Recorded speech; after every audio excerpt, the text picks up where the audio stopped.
जय श्री राधा रानी सरकार की, जय श्री कृष्ण भगवान की, जय श्री राधा अष्टमी व्रत की। मंदिर श्री बंसी वाले महात्मा यूट्यूब चैनल की ओर से हम आप सभी भक्तों का हार्दिक अभिनंदन करते हैं। इस वर्ष श्री राधा अष्टमी का व्रत 23 सितंबर दिन शनिवार को है।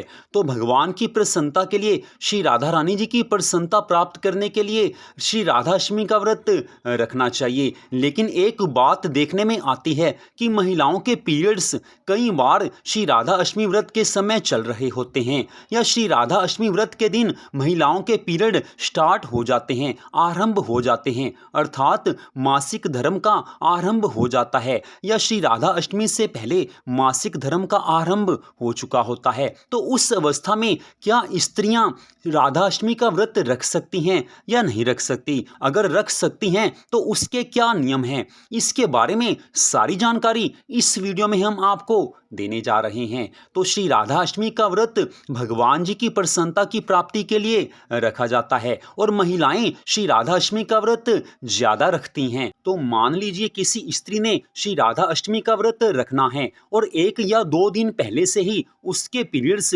मासिक धर्म आरंभ हो चुका है, तो उस अवस्था में वो क्या व्रत रखे या नहीं रखे? या ऐसे समझ लीजिए कि किसी स्त्री ने श्री राधा अष्टमी का व्रत रखना है और राधा अष्टमी के व्रत के दिन ही उसका मासिक धर्म आरंभ हो गया है, तो उस अवस्था में क्या व्रत रखना चाहिए या नहीं रखना चाहिए? तो इसका उत्तर यह है कि ऐसी अवस्था में, मासिक धर्म पीरियड्स की अवस्था में, आप श्री राधा अष्टमी का व्रत रख सकते हैं, उसमें कोई मनाही नहीं होती। लेकिन इसमें कुछ नियम अलग हो जाते हैं, उसकी जानकारी इस वीडियो में हम आपको यहाँ पर अब दे रहे हैं। सबसे पहली बात तो ये है कि मासिक धर्म आरंभ हो जाए तो आप ये मत सोचें कि व्रत रखना था तो ये क्या हो गया, भगवान मुझ पर क्रोधित हुए हैं तभी व्रत के समय ऐसा हो गया। तो ऐसा कुछ नहीं होता, भगवान क्रोधित नहीं होते।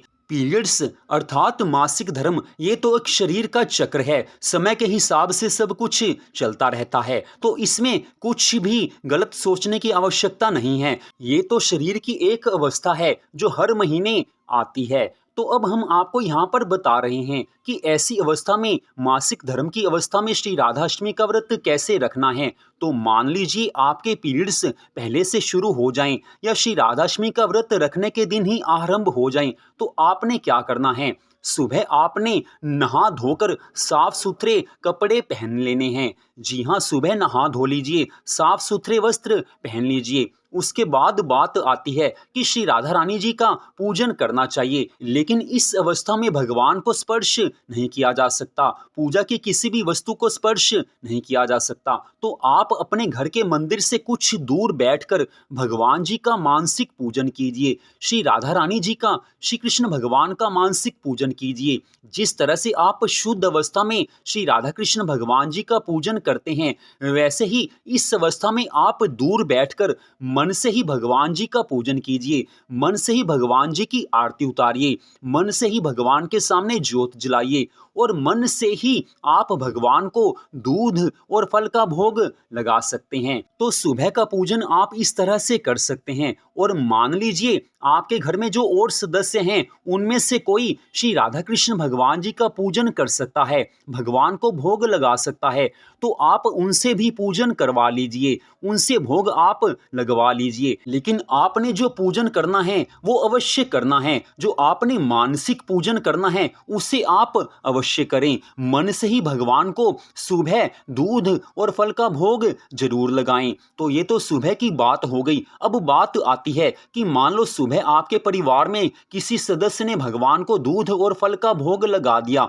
तो आप उस प्रसाद को लेकर खा लीजिए, प्रसाद खाने में कोई मनाही नहीं होती है। अगली बात, सुबह से लेकर दोपहर 12 बजे तक श्री राधा अष्टमी के व्रत में केवल आप पानी पी सकते हैं, कुछ खा नहीं सकते। तो दोपहर 12 बजे फिर से श्री राधा कृष्ण भगवान जी का पूजन किया जाता है, तो आपने फिर से वैसे ही मानसिक पूजन करना है, मन से श्री राधा कृष्ण भगवान जी का पूजन करना है और भगवान को दूध और फल का भोग लगाना है। ये सब कुछ आपने मन से ही करना है। तो इस तरह से आपने मानसिक पूजन कर लिया और मानसिक रूप से भगवान को भोग लगा दिया, तो अब आप क्या करेंगे? अब आप दूध गर्म कीजिए। जी हाँ, आप गैस पर दूध गर्म कीजिए और साथ में कोई भी फल आप ले लीजिए। फल को काटिए और भगवान के मंदिर से थोड़ा-सा दूर बैठकर आप मन ही मन भगवान से ये प्रार्थना करें कि हे राधा रानी, हे श्री कृष्ण भगवान जी, कृपा कीजिए। अशुद्धि की अवस्था में मैं आपको साक्षात भोग नहीं लगा सकती, लेकिन इस भोग को आप स्वीकार कीजिए।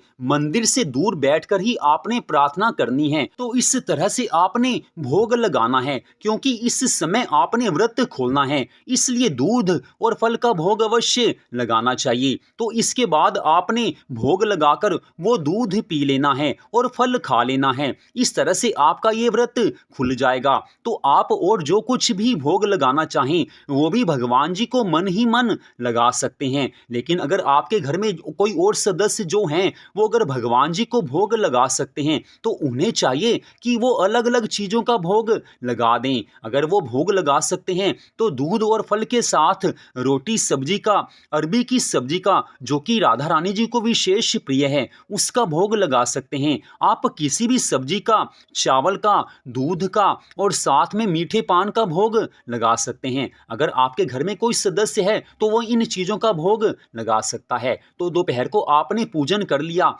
आपने दूध और फल का भोग लगाकर उसे खा लिया, प्रसाद रूप में खा लिया, तो यहाँ पर आपका व्रत खुल जाता है। इसके बाद आप सारा दिन कुछ भी खा सकते हैं, रोटी भी खा सकते हैं, सब्जी भी खा सकते हैं, कुछ भी खा सकते हैं, लेकिन इस दिन प्याज और लहसुन नहीं खाना चाहिए। तो मासिक धर्म की अवस्था में, पीरियड्स की अवस्था में श्री राधा अष्टमी का व्रत कैसे रखा जाता है, ये सारी जानकारी आपको हमारे हिंदू धर्म ग्रंथों के नियमों के आधार पर यहाँ पर दे दी गई है। फिर भी आपके मन में कोई भी प्रश्न हो, तो आप कभी भी फोन करके सारी जानकारी प्राप्त कर सकते हैं। हमारा मोबाइल नंबर सामने आप वीडियो की स्क्रीन पर देख सकते हैं। आप चाहें तो कमेंट करके भी प्रश्न पूछ सकते हैं। तो आज की इस वीडियो को देखने के लिए आप सबका दिल से धन्यवाद।